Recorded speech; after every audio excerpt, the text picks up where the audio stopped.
5 seconds. Indeed, it is my pleasure to deliver the 24th convocation address of the Bangalore University. I am happy to meet eminent countrymen at this place and the authorities who have been administering the university with success and remarkable distinction. I am deeply sensible of the honor which your university had done to me to deliver the convocation address to the graduates of the present year. I know that I am more fit to receive advice rather than to give it. However, I shall give only brief expression and thoughts about the university and secondary education and their place in our national life.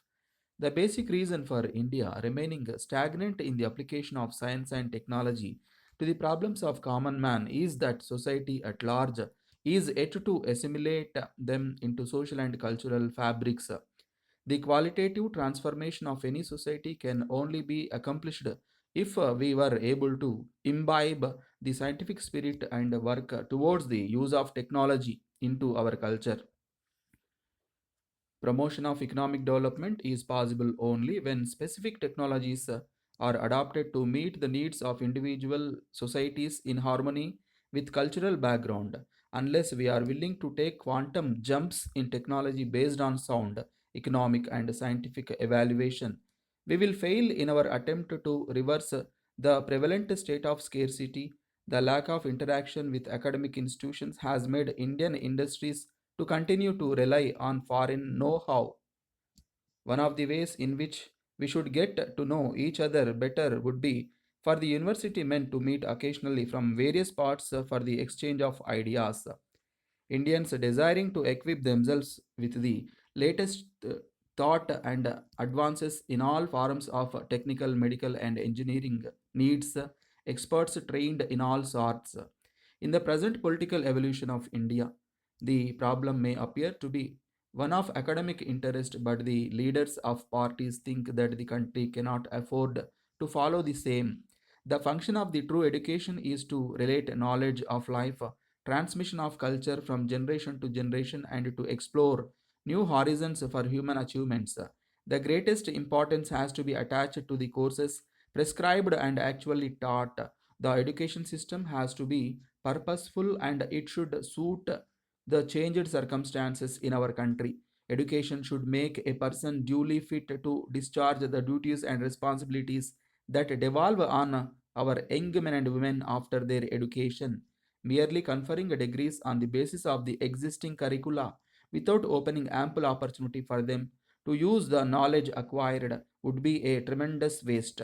The authorities of the university education has to take into account all these factors and provide proper and necessary conditions to fulfill the same.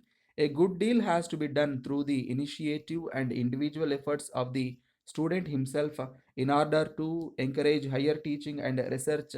Many well organized departments have to be established for the various fields of knowledge. Of these, special mention might be made to Indian philosophy, chemical technology, whose cultural and technical importance cannot be overstressed. Education alone holds the key to all round progress of the society. Any social change and economic development has its roots in the system of education prevailing in the country. We have to stop not only to borrow technology from outside but also achieve its progress. Education alone can help banish superstition and outmoded beliefs obstructing our progress. After all, the education is the engine that provides modern democracy with the right momentum. It is not only opening of new universities or institutions that interests the government. Quality of education imparted in the universities is an important one. It wants first-rate teachers, both men and women, of impart excellent tuition to the growing generation. The government should open more institutions to see that youth get easy educational opportunities even after secondary education. There are broad approaches of education prevalent in the country today. The main emphasis is the worthiness of the individual to develop to the best possible manner. If education helps to create a new social order, the good of each individual member will be automatically looked after. We have to choose the path which lies between these two extreme approaches in education. Our main determination of education is to secure a planned progress in all spheres, and education is one of the foremost front. Our educational development will therefore be necessarily a planned process which implies a determination of resources available, the priorities, and the broad program which the country should adopt for the next generation. Regarding secondary education, I would like to state that in India, our primary concern is compulsory and mass education. The mass is the master of the country today. Our constitution provides for adult franchise. For this purpose, the people have to be well educated and trained. Government should continue its earnest efforts to fulfill the constitutional provision in regard to the compulsory education up to the secondary level. The present system of education has ignored many of such practical aspects of the question and is defective in many ways. In my opinion, the present system of education is more mechanical than purposeful.